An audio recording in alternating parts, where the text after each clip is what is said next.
Irmãos, estamos no Sermão do Monte ainda, né? Eu fiz uma organização básica lá, coloquei o Bruno lá nos negócios, mas não alinhei com ele ainda. Mas pela minha previsão, vamos até dezembro, viu? Vamos terminar de janeiro a dezembro só de Mateus 5, 6 e 7. Um ano, em 3 capítulos da Bíblia. Isso é um privilégio, hein? Isso é um privilégio. No mês de outubro, que é o nosso aniversário, nós iremos parar um pouquinho para falar daquilo que nos une como comunidade, o que a gente acredita. E aí retomamos em novembro. E aí eu fui fazendo as contas, deu exatamente no mês de dezembro. E sobrou 2 semanas que é para a gente fazer um planejamento para 2020 e a outra fazer um almoço, um tempo de confraternização e fechar o ano. Então assim, ficaremos 1 ano. Já foi uma caminhada dessa? 1 ano para subir um monte? 1 ano para a gente chegar no topo? Mas tem sido precioso, né? Estamos em Mateus capítulo 5 ainda. Bruno na semana passada trouxe uma bomba, né? Arrasa quarteirão. Esse negócio de ferir numa face, dar a outra face. Pelo amor de Deus.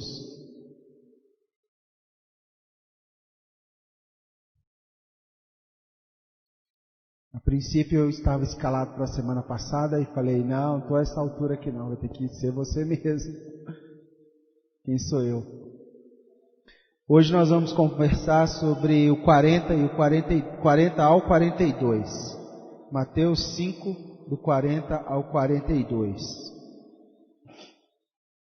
E se alguém quiser processá-lo e tirar a túnica, deixe que leve também a capa. Se alguém o forçar a caminhar com ele 1 milha, vá com ele 2. Dê a quem lhe pede, e não volte as costas àquele que deseja pedir-lhe algo emprestado. Hoje vamos falar sobre a capa e a 2ª milha. Para isso é necessário a gente lembrar ou relembrar que a ação que deve preceder esses assuntos profundos que mexem em nós deve ser a preparação do nosso espírito. Não necessariamente, não se trata de crescimento apenas intelectual.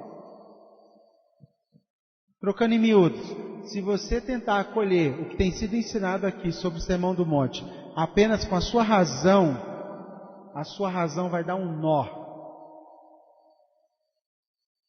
A razão, ela pode participar do nosso raciocínio, mas se a gente não operar esses ensinos no nosso espírito, nós estamos perdidos. Ontem eu estava à noite lendo um pouco, só para você ter uma ideia do tamanho do problema na nossa razão. Vamos voltar um pouquinho lá em Abraão. Deus chamou um homem, uma família, né? Mas por meio de um homem chamado Abraão, Gênesis capítulo 12, e prometeu para ele sair da tua terra, que ele daria a ele uma família, sim ou não? Esta é a promessa patriarcal da nação de Israel, ou seja, Israel não existe ainda como nação, ainda não é um povo, Deus não tem um povo ainda propriamente consolidado, organizado socialmente.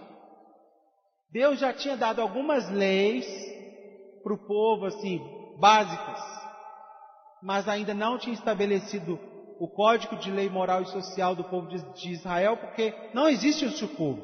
Esse povo viria a existir através do ventre de Abraão. Estamos juntos? Aí Deus dá uma mensagem para Abraão: sai da tua terra. E ele sai. Vou te dar filhos. Só que a mulher dele é estéril. Primeiro já começa a dar um nó na cabeça desse camarada chamado Abraão. Bom, o que o Senhor me promete algo que eu não sou capaz de cumprir? Acontece isso, irmãos? O senhor fala que eu sou capaz de fazer algo e algo que eu olho para mim e eu vejo que eu não sou. Então já começa a dar nó na razão dele. A ponto dessa esposa não acreditar e rir da cara do anjo que vai falar para ela que ela teria um filho. Ela ri, ela debocha. Quando vai falar para esse homem também debocha. Debocha de Deus. Mas Deus, nesse caminho de gerar a partir de Abraão, a razão dessa mulher, a razão em conflito dessa mulher, dá um jeitinho para ajudar Deus, né?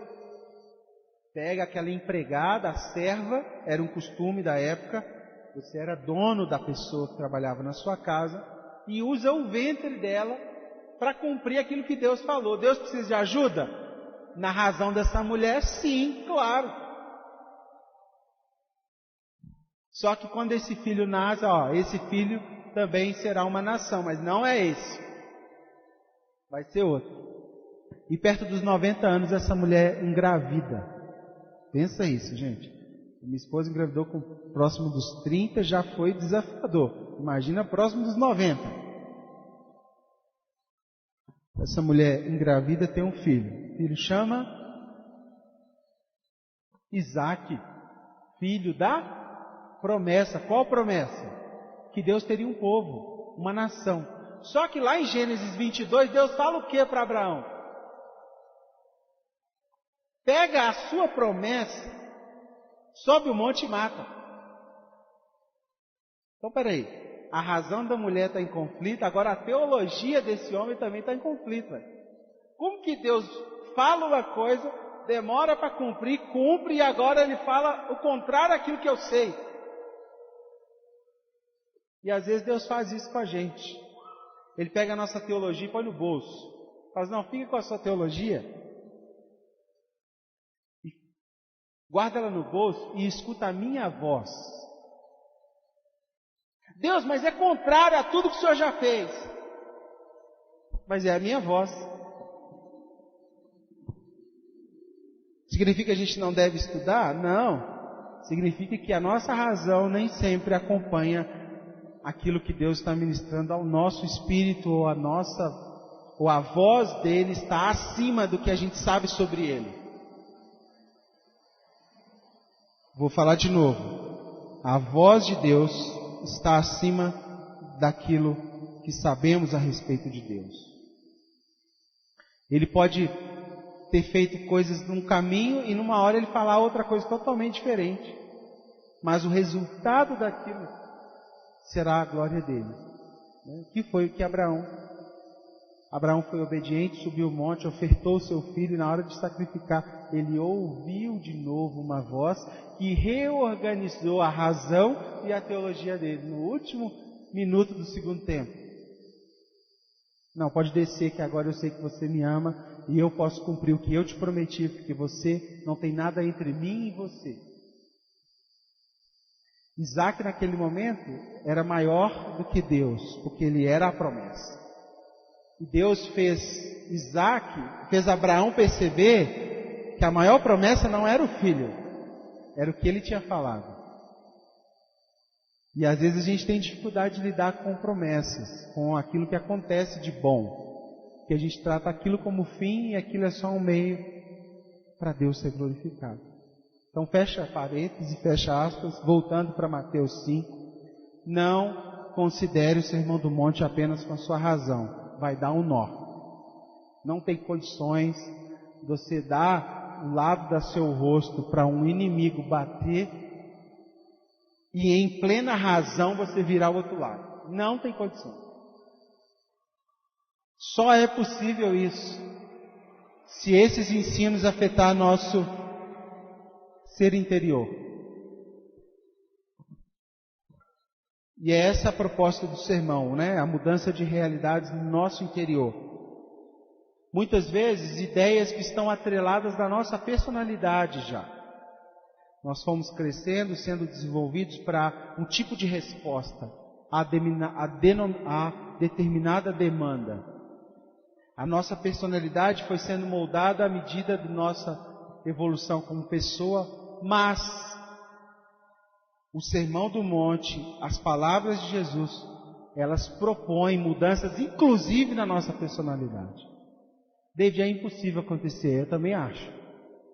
Mas ele propõe provas. Pedro, personalidade forte, agressivo, reativo. Caminhada com Jesus, pré-martírio, submisso à vontade de Deus, morto de cabeça para baixo sem dar um pio.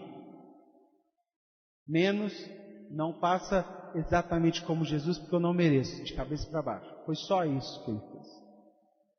Morreu como ovelha muda. Então, o Sermão do Monte propõe a gente subir e mudar, né? Como pano de fundo e conexão de tudo que temos estudado, a síntese que Jesus está falando para nós em Mateus capítulo 5, e que o Bruno tratou isso semana passada, é o seguinte: quer subir? Tem que morrer. Vivo não dá.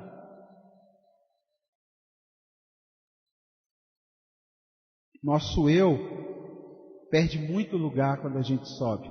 Aquele filme do Peregrino, né? À medida que ele vai avançando, sua mochila era grandona, vai ficando menor.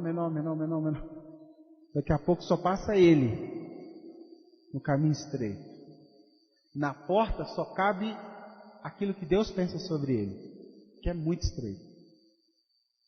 E é isso que está acontecendo. Há uma construção aqui, daqui a pouco nós vamos chegar lá na porta estreita. E nós vamos entender por que ele falou que o caminho é estreito e a porta é estreita. Por quê? Porque nós fomos sendo apertados à medida que subimos, até o ponto de chegar de frente a essa porta bem estreitinha, e só passa aquilo que Ele quer de nós. E para isso, Ele nos dá mais duas ilustrações. Primeira delas, a questão da túnica. Parece que Jesus está apontando aqui para a tendência que temos de exigir nossos direitos legais.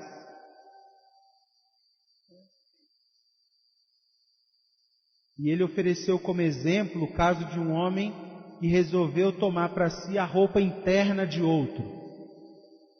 Como que o judeu se veste? Em geral. Uma roupa interna como se fosse uma segunda pele de tecido de linha, em geral é de uma linha boa, de um linho bom, e por cima a roupa de sair. Essa parte de baixo é chamada de túnica, ou de roupa íntima, roupa interna. É o nosso pijama, mas é um pijama mais elaborado, que você pode só pôr a roupa por cima e sair. Então, em geral, o judeu usa sempre 2 ternos de roupa. Uma por dentro, chamada túnica, e uma por fora, que eles chamam de capa. Quando essa roupa mais íntima é bem elaborada, eles usam até ela aberta, essa capa, né? Então fica uma capa mesmo. Por isso ela é conhecida como capa. Porém é o seguinte, naquela época era permitido você chegar para alguém que estava subjugado sob governo, ou seja, os romanos estão agora dentro de Israel, governando o povo de Israel, subjugando o povo. E era possível um romano chegar e falar assim: me dá a sua roupa íntima, sua roupa, sua túnica. Mas ele nunca ia pedir também a capa. Por quê?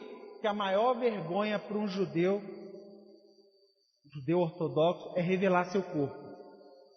Ele faz isso com muita reverência à pessoa que ele escolheu para a vida.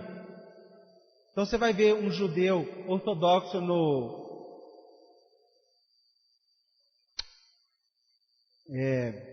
aeroporto, eles estão cobertos, né? Manga comprida, gola, rolê, solão, eles estão vestidos assim. Há uma reverência sobre a roupa externa. A roupa interna podia ser pedida, mas a roupa externa nunca era pedida. E aqui Jesus fala o seguinte: quando te pedirem a de dentro, dê também a de fora. Revele a sua vergonha, exponha-se, porque eu não vejo como essas pessoas veem. Essa ideia de se preservar para a imagem do outro, ok, mas em favor do próximo, exponha-se. Tira essa capa, deixa as pessoas ver como você está. Qual é a inteligência do texto, irmãos? Como dito, ele fala de sermos taxativos em ter nossos direitos cobrados. Qual que é o problema do mundo? Alguém sabe? Esse é fácil. Alguém sugere algo? Problema do mundo. Sabe qual é o problema do mundo? Eu sou o problema do mundo. Sabe qual que é o problema dos empregados? Quem é empregado sabe disso, e quem é patrão sabe também. Qual que é a função do empregado? Cobrar seus direitos. E bate no peito e fala assim: não pode não. É meu direito legal manter a capa. Você até tem direito sobre a túnica, mas a capa não, a capa é minha. Sou eu. É meu. E Jesus está falando assim: não, deixa eu te explicar uma coisa. O problema do mundo é que eles gostam de reclamar seus direitos ao invés de focar nos seus deveres. Se todo profissional começasse na empresa e pensasse mais nos seus deveres do que nos seus direitos, a forma como que ele iria trabalhar seria totalmente diferente. Primeira semana de trabalho da pessoa, não fala nada. Tudo tá bom, reclama de nada. Quem é patrão aí sabe. Segunda semana, a gente tem vale transporte? Segunda semana estou sendo otimista, hein? Como é que vem os vale transporte? Mas vem certo? Deixa eu ver se está certo. Quanto que eles dão de almoço? Mas quantas horas você faz de almoço? Aí a pessoa está saindo e fala assim: mas você fez quantas horas? Não, então tem alguma coisa errada. Isso é o espírito do homem natural. Não que nossos direitos não existam, não que eles não devam ser respeitados. Se eles existem, é para ser cumprido. O problema é a nossa mentalidade quando é exigido de nós ir além dos nossos direitos. Porque nós gostamos, inclusive como igreja, numa posição mais social, política, social, de bater no peito e falar que nós temos o direito. Nós temos o direito de fechar a Avenida Paulista e fazer uma marcha para Jesus. Por quê? Porque o LGBT tem direito, a gente também tem direito. Ótimo. A grande questão é se alguém pegasse o microfone no meio daquela passeata lá de 10 carros elétricos e perguntasse assim: mas quais são nossos deveres como cristãos? Estamos aqui legitimando o nosso direito, mas qual é nosso dever? Abre aí, Mateus capítulo 5. Nossos deveres como cristão. E esse é o homem natural, que vive apenas com o que está à frente do seu nariz. Ele julga como o mundo julga, ele vê como o mundo vê. A economia é do país que ele habita. Qual é a economia que você funciona? Eu funciono na economia do meu país. É claro que Jesus respeitou a economia vigente na época e disse, por exemplo, dá a César o que é de César. Mas ele também disse, dá a Deus o que é de Deus. Ou seja, existe uma outra economia, existe uma outra legislação que é superior à nossa legislação. Em tempos de crise, nós perdemos mais. Nós damos mais. Nós pensamos mais em ajudar o outro. Então, uma igreja que a gente gosta muito E desde que o Brasil entrou nessa de muita crise, desde 2008, eles têm feito uma campanha de Natal que a cada ano cresce 30%, 40% o valor que eles conseguem ofertar. Junta toda a igreja, todo mundo faz uma oferta num banco lá. Aí tem um negocinho tipo Criança Esperança. A comunidade toda sabe do valor. E eles definem 50 instituições na cidade para ofertar aquele valor. Antes de mandar o dinheiro, manda uma comissão de pessoas, assistente social, psicólogo, administradores, para validar as instituições, dar um selo de confiabilidade de investimento, e a comunidade oferta aquele valor para aquelas 50 instituições por ano. Tem base nisso? E com base nisso, me veio a proposta para vocês me ajudarem em oração. Eu queria fazer um negócio desse. Para esse próximo final de ano, nós nos unimos para uma oferta especial. E a gente definir, se a gente conseguir 1, 2, 3 instituições para a gente ajudar, talvez a André pode nos ajudar nisso, ou você pode sugerir alguma comunidade, alguma pessoa, e a gente fazer uma oferta especial. Para tentar comunicar para Deus o seguinte: em tempo de crise a gente perde mais.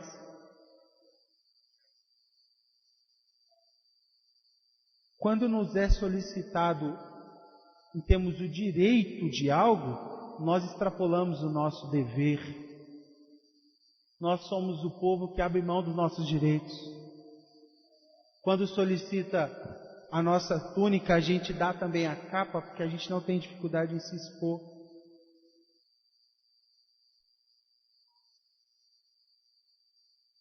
Pergunta: Jesus recobrou os direitos dele como Filho de Deus? Espera aí, gente, vamos desenhar aqui juntos. Talvez eu estou indo rápido. Deus, Criador de todo o universo, não fez a obra sozinho. Isso é fato vencido para nós. O termo utilizado na companhia do Espírito Santo ali, em Gênesis, é façamos, né? Havia uma trindade, havia um corpo funcionando ali para criar todas as coisas. Jesus estava lá criando tudo. Aí esse Deus Criador, que era o Verbo de Deus, a palavra dele encarnada, que é Cristo, escolheu vir aqui por nós. E ele chega aqui, ele chega batendo no peito assim: eu sou Deus? Me respeita.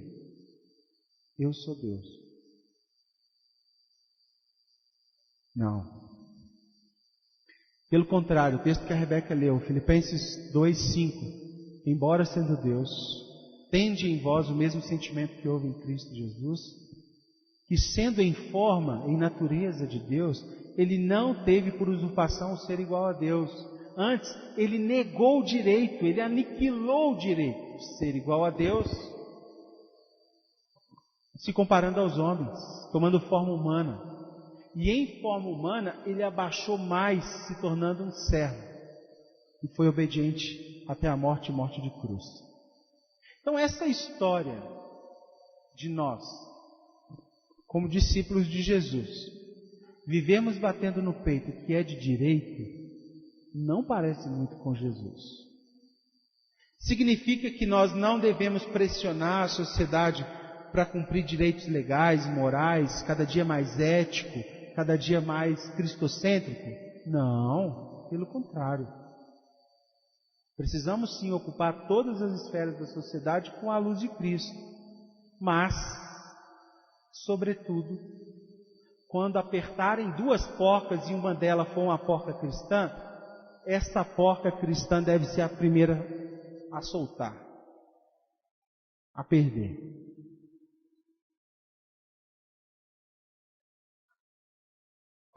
Quando foi pedido a túnica de Jesus, lembra disso, que eles rasgam as vestes dele ao ir ser crucificado, né?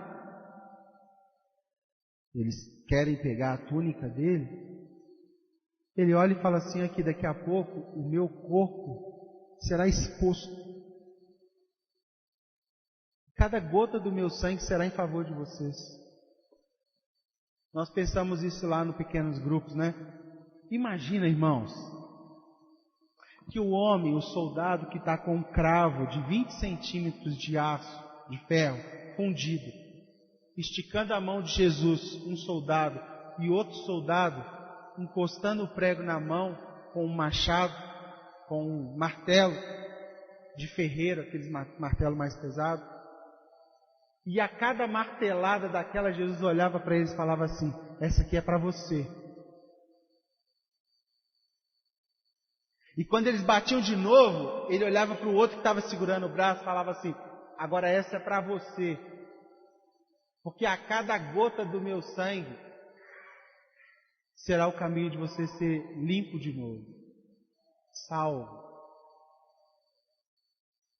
E no final ele abrange todos e fala: ó, eu tinha direito de, com isso, acabar com o mundo. Mas está consumado. Está consumada a missão do meu Pai.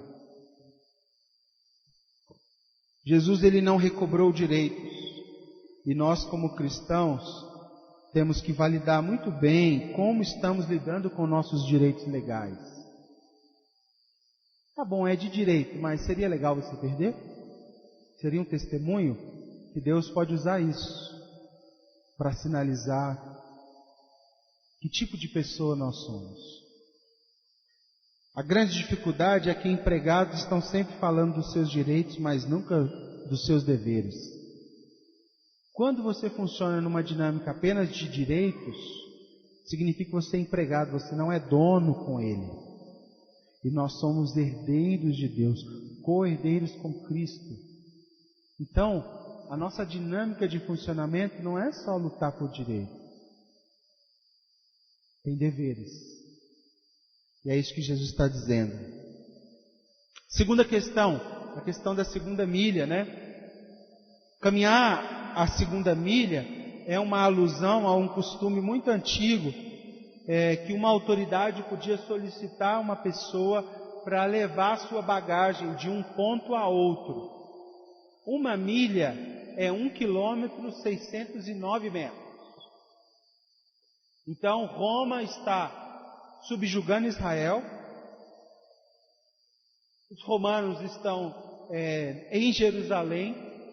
E ao receber alguém de viagem, ou ele precisava fazer uma mudança, ele chegava para um judeu, subjugado por ele, e falava assim: olha, está aqui minha bagagem, leve 1 milha. E a lei já dizia que era obrigação da pessoa levar aquela bagagem. Obrigação. Jesus diz o seguinte: olha, repense. Porque, continuando o costume, quando chegava no final daquele primeiro percurso, da primeira milha, e o percurso final da pessoa não tinha chegado ao fim, né? A pessoa quer mudar para uma distância maior do que 1.609 metros. Quando chegava na primeira milha, aquele que está carregando a bagagem, ele tem o direito de ser liberto. E aquele romano pode pedir outra pessoa para fazer mais daquele ponto ao terceiro ponto. E assim, consecutivamente. Travou. Então a pessoa andava 1 milha dispensado, ele pegava outra, andava 1 milha dispensado. Aí Jesus fala o seguinte: deixa eu te falar, quando alguém te pedir para levar 1.600 metros, ande mais do que 3 quilômetros.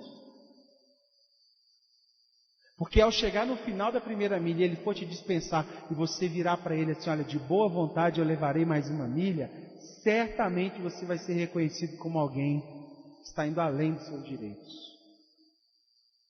Você vai ser diferente. Nesse mundo que todo mundo exige o seu direito de ser liberto, você está tendo o dever de ser o diferente.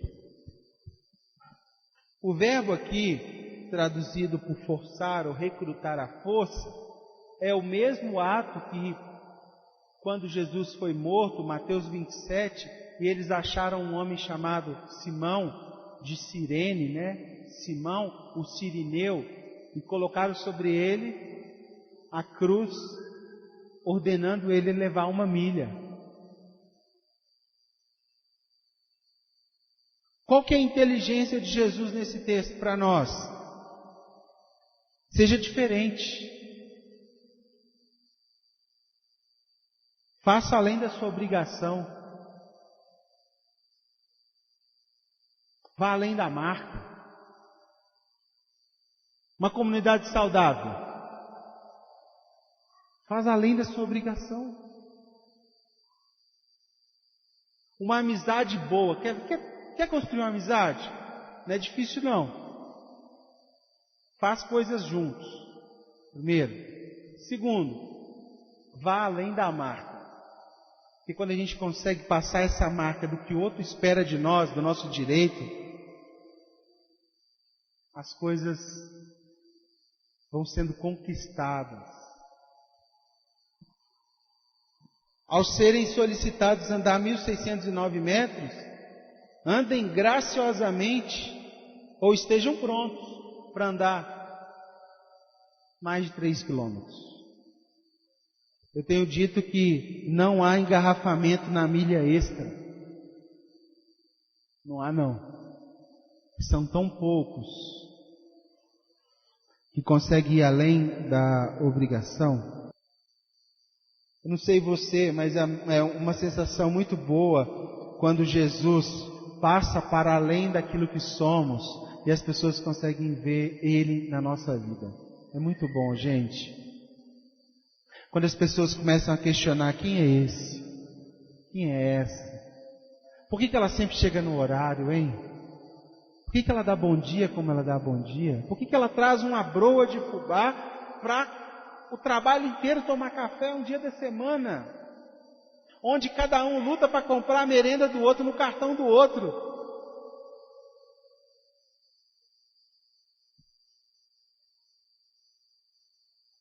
O que leva uma pessoa a agir dessa maneira?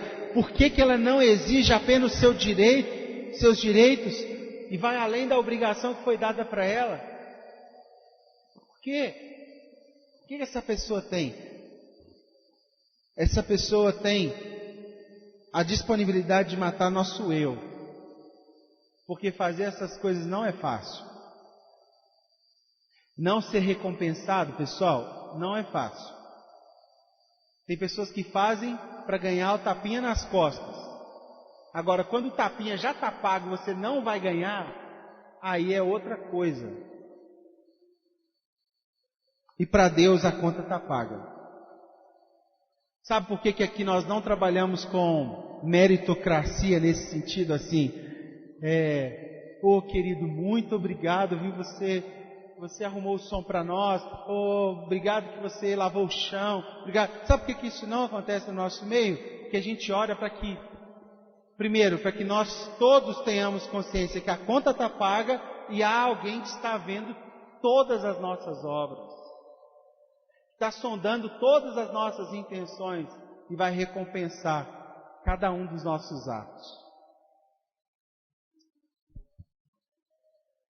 David, mas há uma pressão de modelagem do mundo que é totalmente contrária ao que você está falando. Sim. Romanos 12, 2 diz o seguinte: não se amoldem ao padrão desse mundo, transformem-se pela renovação da sua mente, para que você possa experimentar qual seja a boa, perfeita e agradável vontade de Deus. Quer experimentar a vontade de Deus?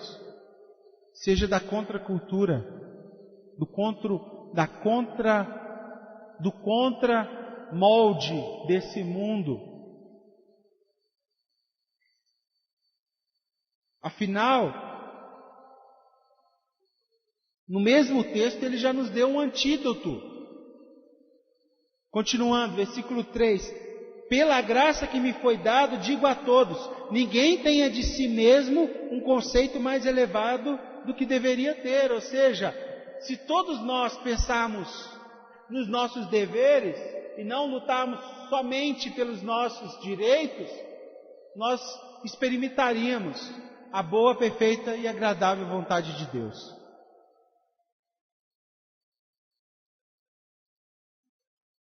Afinal de contas, Colossenses 1:27 diz que é Cristo em nós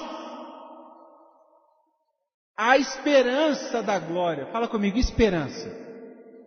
Gente, esperança, eu não sabia isso foi libertador para mim. Esperança no grego é um verbo. Por isso que eu tenho usado, não tem no dicionário, mas esperançar. Porque faz mais sentido para a palavra. Porque esperança é um verbo. Sabe o que significa esperança? É um ato de antecipação de uma realidade. É quando você vive com a cabeça aqui, você está aqui, mas sua cabeça já está lá. Então, por exemplo, quando eu estou aqui, já pensando, com a esperança, né? Já pensando no rodízio do baby beef, que será daqui 12:30, eu começo a sentir o cheirinho da carne, sim ou não?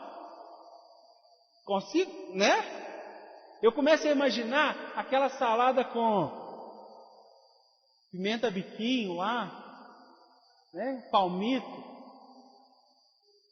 Salada, saladinha para acompanhar. Eita!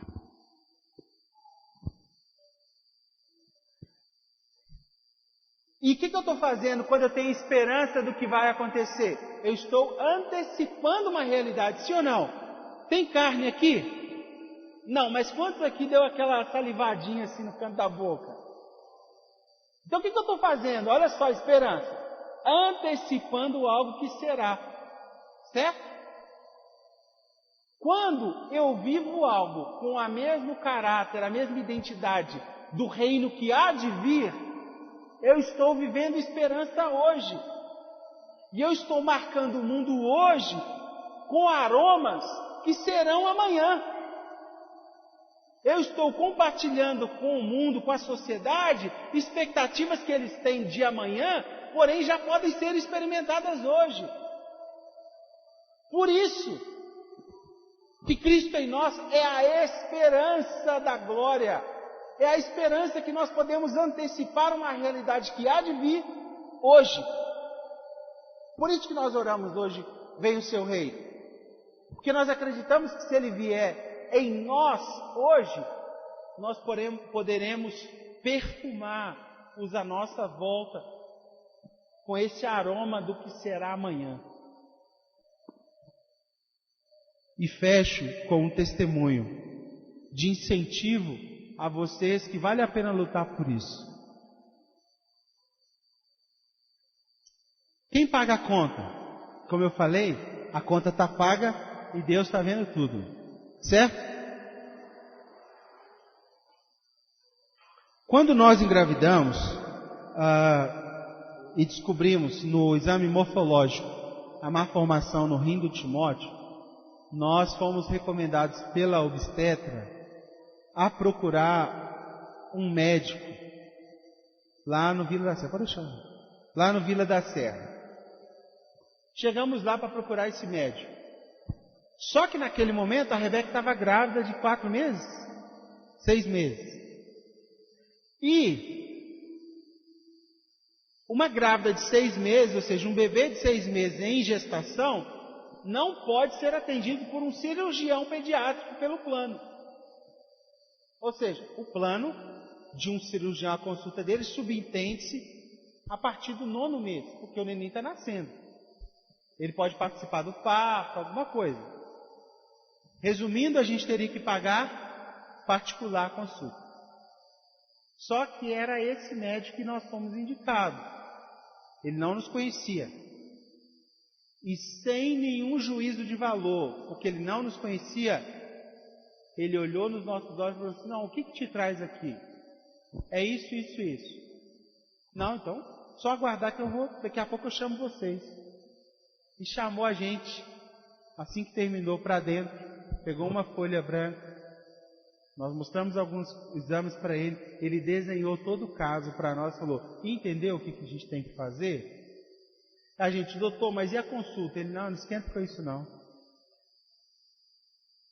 Saímos de lá. Tem 1 ano e 6 meses que nós estávamos lutando com procedimentos. No total foram 7. Como médico, a obrigação desse médico era apenas prestar um serviço de qualidade ético, cumprindo o dever dele. Ponto. Mas esse médico era diferente. Primeiro, ele era um cristão. Ele é um cristão. Seu pai era pastor, seu irmão é pastor e ele é presbítero de uma comunidade. Médico. Desde a primeira consulta, vimos que ele era diferente. E por uma coincidência, pós-cirurgia, eu descobri que a minha irmã trabalha numa escola onde a outra professora que trabalha com ela é da igreja onde ele é presbítero. E ele, há mais de 6 meses, está mobilizando seu grupo de oração para orar pela cirurgia do Timóteo. Médico. E o direito e o dever dele estava bem feito, mas ele não se acomodou a fazer só até onde era o dever. Ele foi além. E não é somente conosco, não. A Rebeca ficou sabendo de um caso de uma criança lá de Rondônia que teve o mesmo problema do Timóteo e precisava fazer cirurgia, só que não tem plano de saúde. Assistente social, né? Arruma sarna para se coçar. O que ela fez? Ô Marco, já que agora a gente já se conhece, será que não dá para você ajudar a gente? Na hora, irmão. Espera aí. Fez a ligação lá. Eles estavam tentando mobilizar 15 mil reais, né, amor?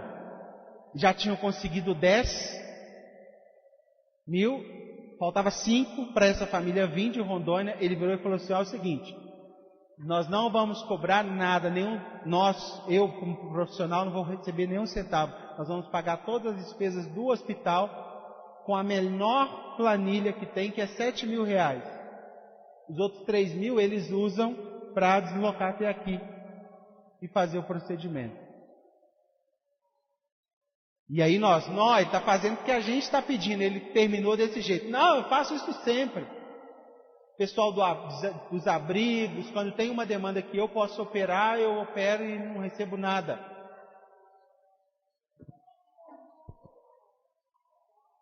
Sabe o que aconteceu com esse homem na nossa vida, irmãos?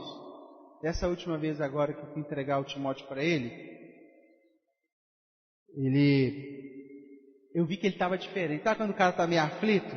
Acho que demorou muito tempo para ele mexer, estava meio assim. Ele estava meio calado. Diferente das outras vezes, que era sempre sorrindo e tal.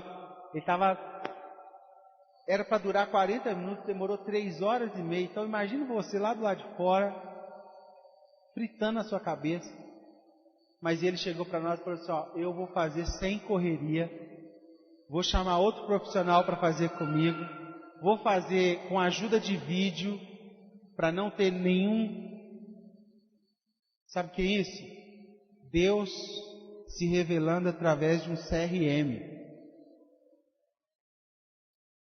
Deus mostrando que ainda que eu passe pelo vale da sombra da morte, Ele está comigo. O seu cajado, o seu cuidado, o seu prêmio está do nosso lado. E naquele dia, naquela hora, começou a passar um filme na minha cabeça, né? E aí eu fui orar agradecendo a Deus. E eu fiz uma pergunta para Deus assim: Deus, como que eu posso te pagar esse cuidado que o Senhor está tendo com o nosso filho? Porque está sendo assim muito visível. Sabe o que Ele disse para mim? Já está pago. A conta já está paga. Não foi isso que você falou para aquela pessoa que te perguntou daquele casal que vocês ajudaram? Eu te falo mesmo. A conta está paga. Então eu queria encerrar dizendo a vocês: vale a pena viver a esperança do reino de Deus hoje. Vale a pena. Vale a pena ser um professor diferente, uma professora diferente, vale a pena ser um médico diferente, vale a pena ser uma arquiteta diferente, vale a pena ser um balconista diferente, vale a pena ser uma secretária, um médico, um cirurgião, um caminhoneiro, um taxista, um motorista. Vale a pena ser diferente, porque Deus está vendo tudo. Assim que terminou a cirurgia, o Timóteo virou para mim e falou assim, ele meio voltando da anestesia, virou para mim assim: bobô papai, bobô, tipo, acabou. Eu peguei ele, abracei ele, falei assim: acabou mesmo, filho, acabou. E naquele momento, as mãos daquele médico ali do nosso lado, foi uma antecipação que um dia acabará toda dor, toda lágrima, todo sofrimento. O que eu experimentei com ele nesse último mês foi uma antecipação de como viveremos no reino de Deus, sem lágrima, sem dor, sem sofrimento. E o médico, cirurgião, foi para nós um exemplo vivo, que vale a pena viver essa antecipação. Então, quando te pedirem a sua túnica, dá também a capa. E quando pedir para que você caminhe 1 milha, caminhe 2, que Deus é Deus. Amém? Com esse mesmo coração, eu queria que nós ceássemos juntos. Eu queria propor que você meditasse no seu coração onde você pode ser melhor. Eu queria propor que você se arrependesse daquilo que você tem conscientemente não sido, além da marca. Você tem feito só a sua obrigação, se você tem constrangido as pessoas com seus direitos, mas não com seus deveres. Queria te constranger a essa oração e lembrar você que Jesus um dia, quando tinha tudo para recobrar os seus direitos, Ele também não o fez. Ele nos abençoou, Ele nos deu tudo. E é assim que eu queria que nós orássemos e ceássemos como uma só família. Amém? Vamos nos colocar de pé, queridos. Feche seus olhos.